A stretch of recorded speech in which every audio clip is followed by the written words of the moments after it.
एक बार की बात है, शहर से दूर एक गांव में राजेश और रीमा सो रहे होते हैं। तभी उन्हें घर की छत पर किसी के चलने की आवाज आती है। उस आवाज से रीमा की नींद खुल जाती है। वो बहुत डर जाती है। इतनी रात गए, ये छत पर कौन है? कहीं कोई चोर तो नहीं आ गया? अजी उठिए, देखिए ना, छत पर कोई है। सुनिए, किसके चलने की आवाजें आ रही हैं। हाँ रीमा, तुम सही कहती हो, आवाज तो आ रही है। तुमने बाहर का दरवाजा बंद तो किया था ना? जी मुझे ध्यान नहीं है। हो सकता है मैं सोते वक्त दरवाजा बंद करना भूल गई हूँ। तुम डरो नहीं, मैं अभी देख कर आता हूँ। फिर राजेश दबे पांव बाहर मेन गेट को देखने के लिए जाता है। अरे, मेन गेट तो बंद है, तो फिर छत पर कौन है? अरे अरे, मर गए रे! फिर वो डर जाता है और डर के मारे वापस घर के अंदर घुस जाता है। अजी क्या हुआ? आप इतने घबराए हुए क्यों हो? अरे रीमा, मेन गेट तो बंद है, तो फिर कोई छत पर कैसे चढ़ सकता है? मुझे लगता है ये कोई चोर नहीं है, ये वही है जिसके बारे में गांव में अफवाह फैली हुई है। अजी आपका दिमाग खराब तो नहीं हो गया? शुभ शुभ बोलिए। नहीं रीमा, मैं सही कह रहा हूँ। गांव में अफवाह फैली हुई है कि एक आत्मा है जो घर की छत पर आती है और तीसरे दिन घर में रहने वालों का सर काट कर अपने साथ ले जाती है। अरे मर गए रे! तो क्या हमारी छत पर वो मनहूस आत्मा घूम रही है? हे भगवान, अब हम क्या करें? रीमा, जल्दी जाओ, सारी लाइट बंद कर दो, कहीं उसे पता ना चल जाए कि घर में कोई है। फिर रीमा घर की सारी लाइट बुझा देती है और वो दोनों एक कंबल के नीचे छिप जाते हैं। वो चुड़ैल रात भर उनकी छत पर इधर उधर मंडराती रहती है। फिर सुबह होने पर राजेश गांव वालों को इस बारे में बताता है। भाई, ये घटना अब बढ़ती ही जा रही है।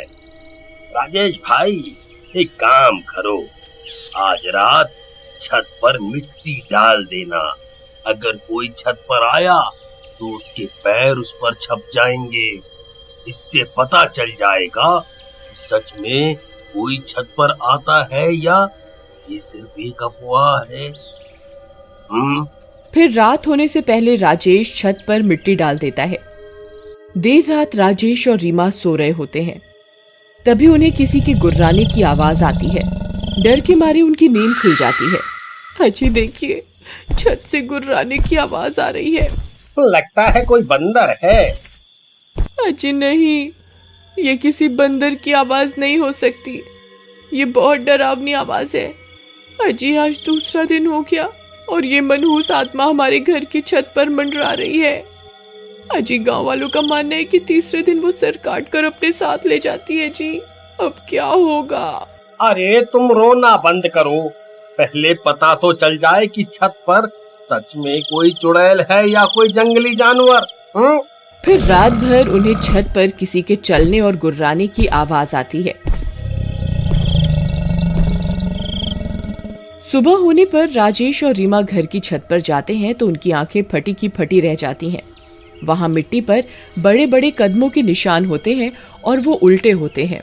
अरे मर गए रे, ये तो उल्टे पैरों के निशान हैं। इसका मतलब चुड़ैल की अफवाह नहीं, सच है।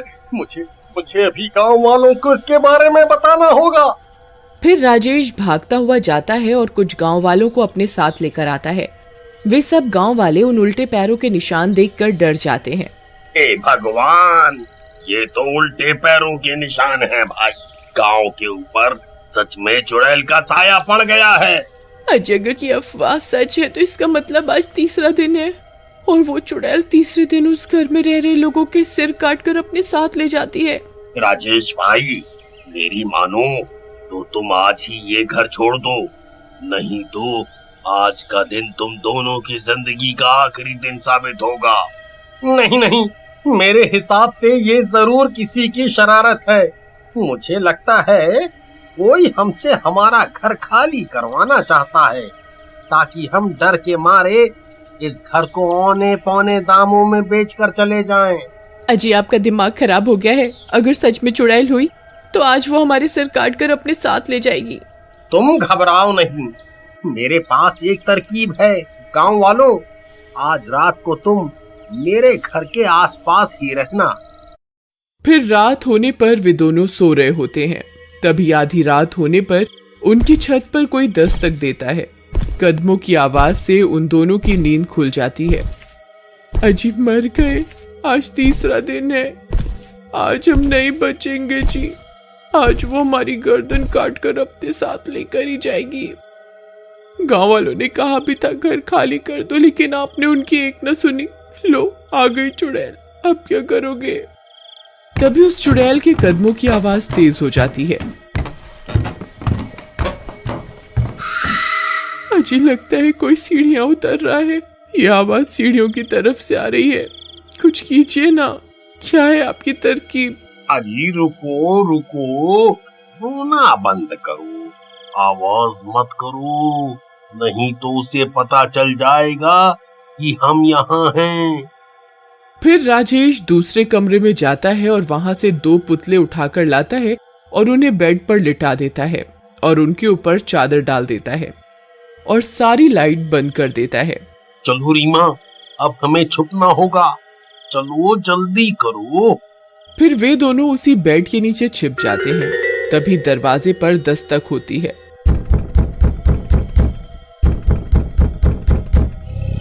अरे मर गए रे, ये वही चुड़ैल है जी। चुप रहो, आवाज मत करो, हो सकता है वो दरवाजा ना खुलने पर चली जाए। फिर कुछ देर दरवाजा खटकता रहता है और जोर की आवाज आती है और दरवाजा टूट जाता है।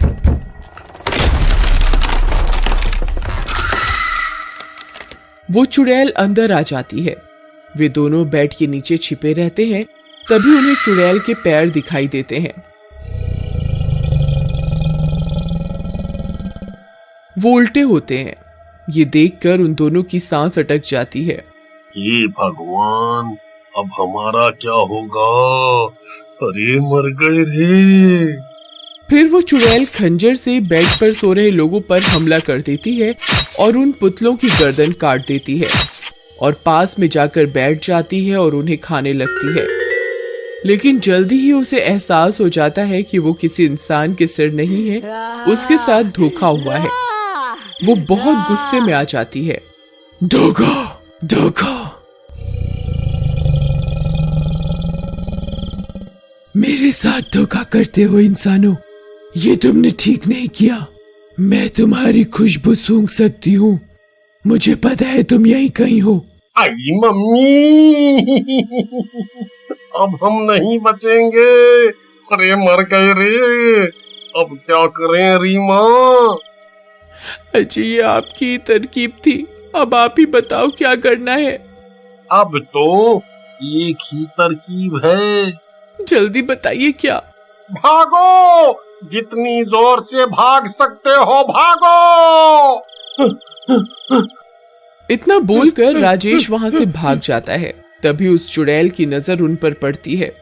अरे नास मिटे, रुक जा, मुझे यहाँ अकेला छोड़कर कहाँ भाग रहा है। फिर रीमा भी उसके पीछे पीछे घर से निकलकर भाग जाती है और वो लोग घर का मेन दरवाजा बाहर से बंद कर देते हैं। अरे गांव वालों, जल्दी आओ, हमें तुम्हारी जरूरत है। तभी सब गांव वाले भी हाथों में मशाल लेकर वहां पहुंच जाते हैं। चुड़ैल खिड़की से सब कुछ देख रही होती है।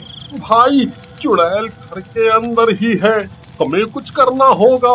अगर वो बाहर आ गई तो अनर्थ हो जाएगा। खिड़की पर चुड़ैल को देखकर सबकी आंखें फटी की फटी रह जाती हैं। तभी वो चुड़ैल खिड़की पर लगी लोहे की रॉड को तोड़ने लगती है। भाई, इस चुड़ैल को रोकने का एक ही रास्ता है, हमें इस घर को आग के हवाले करना होगा, नहीं तो ये चुड़ैल किसी भी वक्त खिड़की तोड़कर बाहर आ जाएगी। फिर सब गांव वाले मिलकर घर को आग के हवाले कर देते हैं।